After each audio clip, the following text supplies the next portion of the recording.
Olá, eu sou o pastor Ricardo Vasconcelos, do Ministério Família de Sucesso. Eu sou a pastora Maírla Vasconcelos e a gente está muito feliz de você estar conosco aqui mais um dia. Bem, nós vamos estar falando hoje sobre o tema A pornografia entrou na minha casa.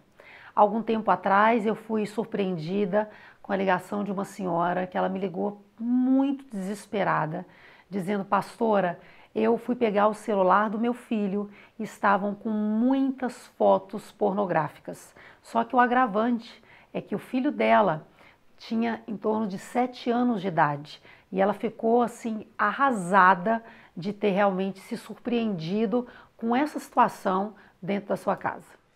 A gente também pegou um caso uma vez, eu ouvi uma história de uma pessoa casada, a esposa descobriu que o marido praticava, né, via sempre pornografia na internet. E quando ela foi conversar com ele sobre esse assunto, tratar o problema, ele simplesmente falou para ela, e esse foi o choque maior até, que ele achava normal ver pornografia. Ele disse que achava que ela deveria ver também pornografia, por que que ela não via pornografia? E quando ela foi falar para ele que não aceitava essa situação, que achava que isso era um absurdo, que isso era errado, que ela não queria que continuasse, ele falou que não abriria mão, hipótese alguma, de ver pornografia, de ver o que ele gostava de ver. E essa situação chegou a um ponto aonde eles se separaram porque ele preferiu o divórcio do que ele abrir mão da pornografia. Então, nesse primeiro momento, a gente quer falar com você que descobriu isso. Pastor, peguei um caso dentro da minha casa, aonde um filho, uma filha ou um cônjuge, alguém está vendo pornografia. Eu vou falar uma coisa para você que parece estranha, eu vou falar algo para você que parece até assim chocante, mas a verdade é que isso hoje é muito mais comum do que a gente possa imaginar. Infelizmente. Então, o nível de pessoas, e isso eu estou falando dentro e fora da igreja, praticamente a diferença é pequena. Muita gente está olhando, vendo, mexendo com pornografia.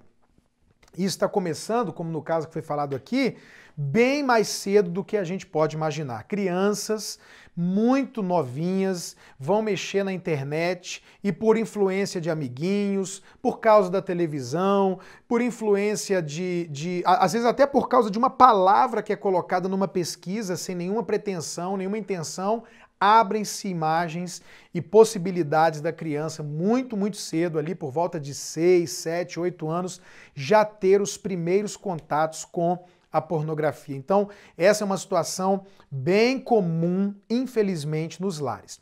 E se você é essa pessoa que descobriu isso, ao te contar que isso é mais comum do que a gente pode imaginar, eu penso que isso já pode trazer um alívio para você, porque às vezes a pessoa descobre isso em casa e acha assim, nossa, meu Deus, isso aconteceu comigo, e na verdade está acontecendo com muita gente, e muita gente descobre, mas muita gente também não descobre, mas há uma coisa assim mundial. A gente tem ido às vezes na Europa, em alguns lugares, Estados Unidos e tal, e essa situação do vício, dessa exposição à pornografia, de gente que tem o hábito de olhar sites pornográficos é muito grande.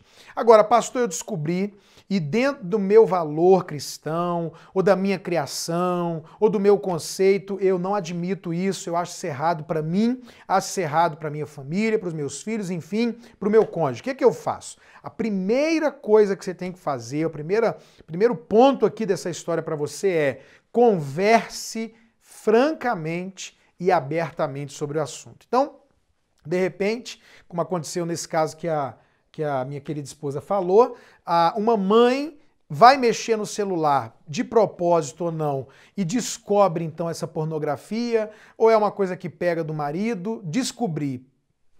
E agora o que que eu faço?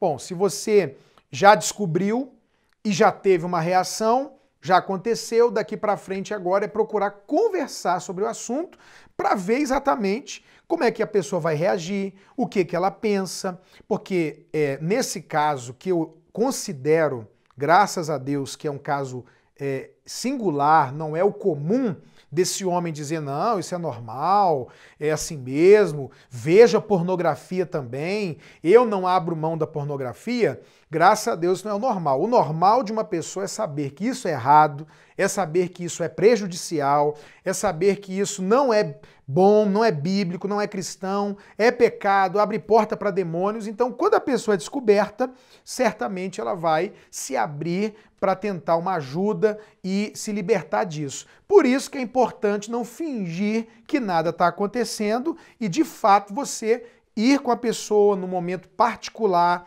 com equilíbrio, com tranquilidade, falar, olha, eu quero conversar com você sobre algo que eu vi, sobre algo que eu descobri e eu sei que você está tendo contato, que está vendo, que está assistindo pornografia dentro da nossa casa. E aí começa então, daí é o start, é o início para começar a resolver o problema. Isso, amor. E o segundo tópico que nós queremos falar aqui a respeito desse ponto, a pornografia entrou dentro da minha casa, você descobriu, conversa abertamente. O segundo ponto importante que vale a pena ressaltar aqui para você é expresse a sua decepção, expresse o seu desapontamento para essa pessoa que você descobriu que está fazendo isso. Porque algumas pessoas, vamos dizer, que veem que o filho está fazendo isso ou o marido, algumas, né, costumam se fechar e ficar decepcionadas, desapontadas, mas o outro não está sabendo o que está acontecendo. Outras saem falando para outras pessoas. Ah, eu peguei o meu marido fazendo isso, meu filho fazendo aquilo, mas essa não é a melhor maneira de solucionar o problema, porque há um problema. Então, o importante é você chegar para a pessoa e tentar de uma maneira respeitosa, com a graça de Deus. Eu sei que realmente é uma surpresa super desagradável, mas pedir a graça de Deus sobre a sua vida, dizer, Deus me ajuda, no momento certo eu vou conversar com essa pessoa, ou de repente você chegou no quarto e você viu aquela cena, né? Se isso já aconteceu e você ficou sobressaltado, enfim, mas caso isso venha acontecer, você tentar se expressar de uma maneira mostrando o seu pesar, o seu sentimento, sabe? Nós, seres humanos, nós temos toda uma característica cerebral padronizada. Então, existem pessoas que, inclusive um estudo, né, que pessoas estão ali se especializando a esse respeito, chamado neurociência. A neurociência, ela fala exatamente sobre as tendências cerebrais, como é que a gente vai agir relacionado a determinado aspecto, a determinada situação. Então, normalmente, quando um homem ele vê uma mulher se descontrolando, uma mulher fazendo um barraco, de acordo com esses estudos cerebrais, o homem olha isso e ele não consegue captar muito bem aquilo que a mulher está falando. Ele olha e ele vê um conjunto de cenas ali, mas ele não capta a mensagem. Ou a mensagem que ele capta ela é uma louca, ela é uma desequilibrada, essa mulher é maluca, ou ela não está entendendo que isso é uma fraqueza que eu tenho, ela não pode me ajudar, e, enfim, pode trazer até um afastamento maior entre vocês. Então, a gente falou de casos em que a mulher pode pegar o seu marido, né, na prática da pornografia, e tem o caso também que o marido pode pegar em flagrante, né, a sua esposa vendo um conteúdo pornográfico, ou descobrir ali quando está mexendo no computador ou no celular que ela acessou alguma coisa nesse sentido. Eu digo para você, marido, você também surtar, ter uma reação agressiva, pode ser algo que você, vamos dizer, se expressa momentaneamente daquela maneira, mas não vai trazer o resultado que você gostaria.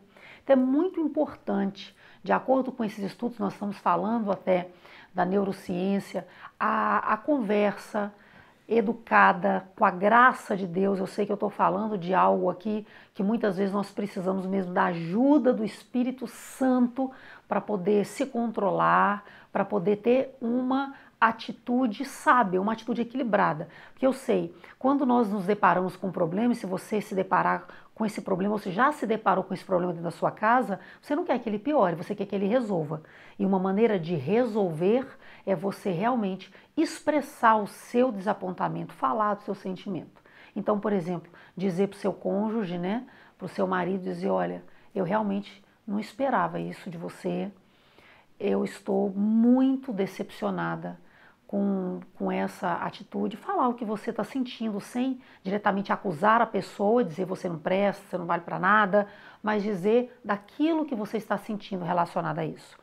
Se você pegou o seu filho, né, então você realmente também expressar o seu sentimento, filho, olha, mamãe não esperava isso de você, você ter esse comportamento, não é isso que eu tenho te ensinado, e aí nós vamos continuar dando dicas. Então você expressar o seu desapontamento, falar dos seus sentimentos, isso é uma maneira que toca o coração da outra pessoa. Porque o que acontece? Quando você fala da pessoa, quando você aponta o erro dela, a gente tem que lembrar, isso é uma coisa importante, é uma dica muito importante. Olha só, a pessoa foi pega numa situação difícil. Como é que ela está agora emocionalmente? Ela está mal. Claro que a gente que foi decepcionado, a gente que está desapontado, a gente que está vivendo aquela situação, a gente é que está com razão. Poxa, eu estou certo. Se ele está se sentindo mal, que bom que ele está se sentindo mal. É o que a gente como humano sente. Mas a pessoa está se sentindo mal. Se eu venho para tentar resolver o problema, ainda apontar, acusar, falar, eu não vou ajudar, eu não vou alcançar o objetivo. E o que você quer aqui nessa ministração, nesse primeiro socorros? Você quer resultado. Você quer resolver o problema. Ô pastor, eu quero resolver o meu problema, eu quero um resultado que me tire dessa situação ruim.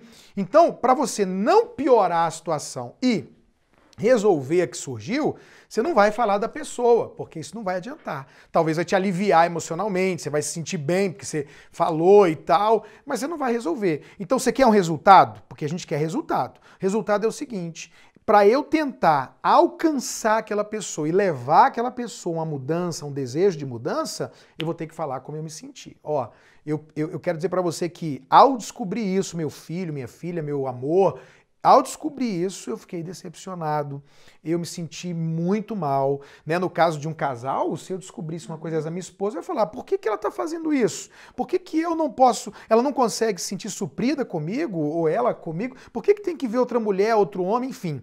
Então a gente acaba ficando mal e você vai ali falar dos seus sentimentos. Poxa vida, eu estou me sentindo mal e tudo, e eu gostaria, e aqui é que está uma grande chave também, depois de falar qual foi a sua sensação, o seu desapontamento com aquilo, você falar, olha, e eu queria saber o que nós vamos fazer para poder resolver esse problema.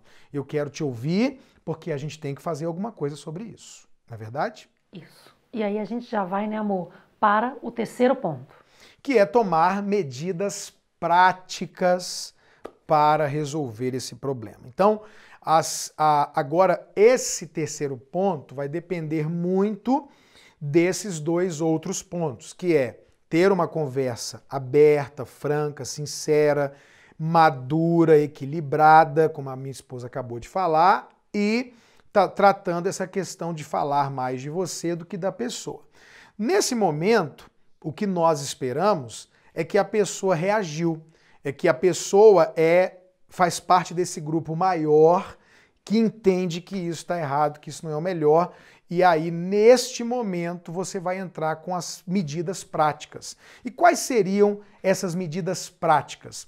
Bom, aí você tem que falar, né? Vamos colocar uma situação para você entender? Eu cheguei em casa e descobri uma situação dessa com a minha esposa. Meu Deus do céu. Então, vou falar para ela abertamente o que aconteceu.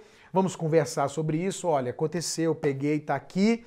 E aí eu vou pedir a maturidade e a força de Deus e vou falar para ela como eu me senti, né? Poxa vida e tal e tal. Vou falar, e agora? O que vai acontecer? Você quer continuar nisso? Nós vamos mudar essa situação? E com certeza ela vai dizer, não, eu quero, né? Foi um vacilo, eu tenho um problema nessa área, enfim. Nesse momento, falar, bom, então você vai liberar todas as senhas que você tem. Então nós não vamos ter mais senhas que na verdade nunca deveria ter tido, especialmente entre um casal e até filhos. Uma senha de computador, de tablet, de telefone, que eu não posso saber, que ela não pode saber. Por que eu não posso saber a sua senha de telefone? O que você tem no telefone que eu, que sou seu marido, que sou a pessoa que tem o maior nível de intimidade que a gente pode ter, que é dormir junto, não posso saber a senha do seu telefone, não posso saber a senha do seu computador, do seu Facebook. Na verdade, a gente tomou uma decisão de nem ter Facebook separado. Nosso Facebook é nosso, porque tudo que entrar ali, que acontecer ali, eu e ela temos acesso automaticamente. Então, um passo prático é a pessoa dar toda liberdade para o cônjuge e acesso total àquilo, porque ela sabe que agora há uma abertura, há uma exposição e, querendo ou não, isso é uma proteção para a pessoa. Então, nesse momento das medidas práticas, que você teve essa conversa e chegou nesse ponto de agora conversar sobre essa questão das senhas, que eu acho que é o mais importante, você vai oferecer ajuda, você vai dizer, olha, eu quero te ajudar a superar isso. Eu quero ser o apoio para você. Então nós vamos compartilhar as senhas, nós vamos saber tudo que está acontecendo, né? Você não vai manter conversas desse tipo e vocês começarem a tomar essas medidas. Por quê? Porque isso vai levar você a vencer isso, porque tem alguém que de alguma forma está te supervisionando e você sabe que a coisa está aberta. Agora, eu não estou falando com pessoas que não querem vencer, que não querem libertação, que não querem cura, que não querem ajuda, que querem continuar fazendo e só continuar escondido. Eu quero falar com pessoas que estão dispostas porque pegou a ajudar e o outro, nessa conversa anterior, está disposto a ser ajudado. Existem casos mais graves, onde a pessoa não está ali olhando a pornografia ou um nível de vício que olha aqui, olha ali. Tem gente que realmente é viciado, é preso, é amarrado ao negócio. Então, se existe esse nível de cadeia de prisão, eu ouvi um caso que eu considero altamente coerente.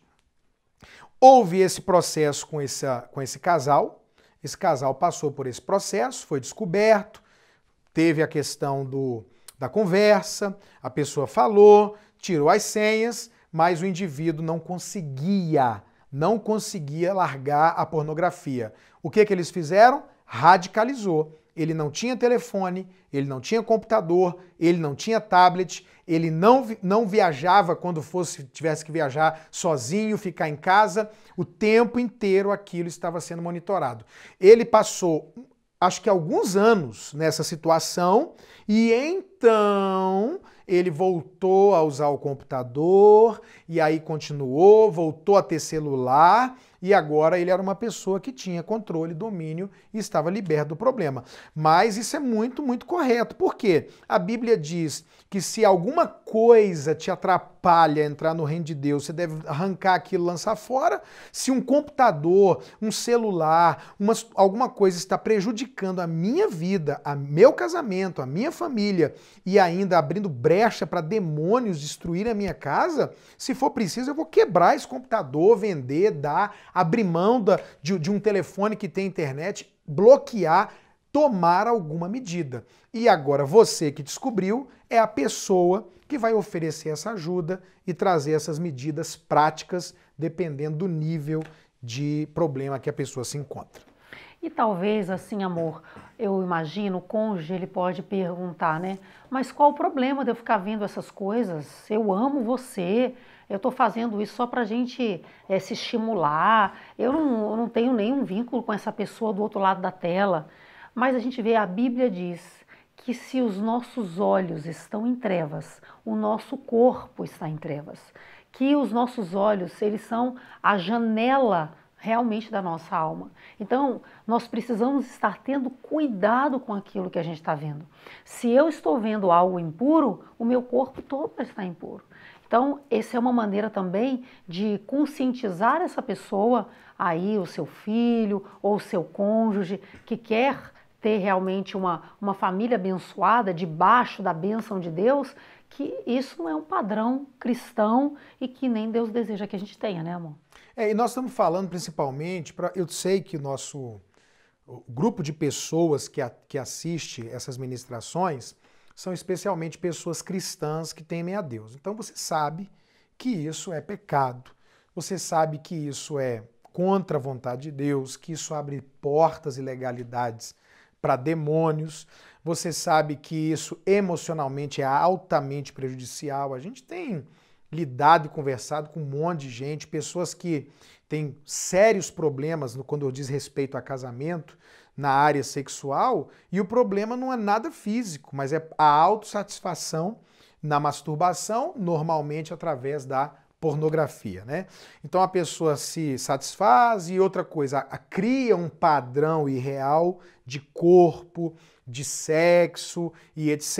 E quando vai para a realidade, não é nada daquilo e a pessoa frustrada com a realidade entra nesse mundo de prisão, de vício e de ilusão. É uma ilusão, né? Do outro lado da tela, uma pessoa que daquele jeito nem existe muitas vezes, porque as cenas que são filmadas de minutos são horas, dias gravando, ou o corpo daquela pessoa que está na fotografia é altamente trabalhado, enfim. É realmente uma situação muito triste, mas é uma situação que existe, é real. E terminando essa parte agora, eu quero fazer uma conexão desse vídeo com o próximo vídeo. Por quê? Esse vídeo a gente falou agora sobre quem pegou e no próximo vídeo a gente vai falar sobre a pessoa que está tendo problema. Ela está presa, viciada na pornografia. A gente quer te dar os pontos para tentar ajudar você nesse primeiro momento, nesse primeiro socorro. Algo que tem a ver com as duas pessoas saberem, uma por um lado, outra por outro, é o seguinte: nós temos o entendimento de que existe adultério virtual. E aqui é algo importante, porque você que pegou a pessoa adulterando e você que vai ver o próximo vídeo, que talvez seja mais do seu interesse porque tem o problema, deixa eu te explicar uma coisa. Existe uma diferença entre prostituição e adultério. A prostituição, no grego, é porneia. Significa toda e qualquer atividade sexual fora do casamento. Claro que eu estou falando numa perspectiva bíblica cristã. Então, porneia prostituição é qualquer atividade sexual fora do casamento.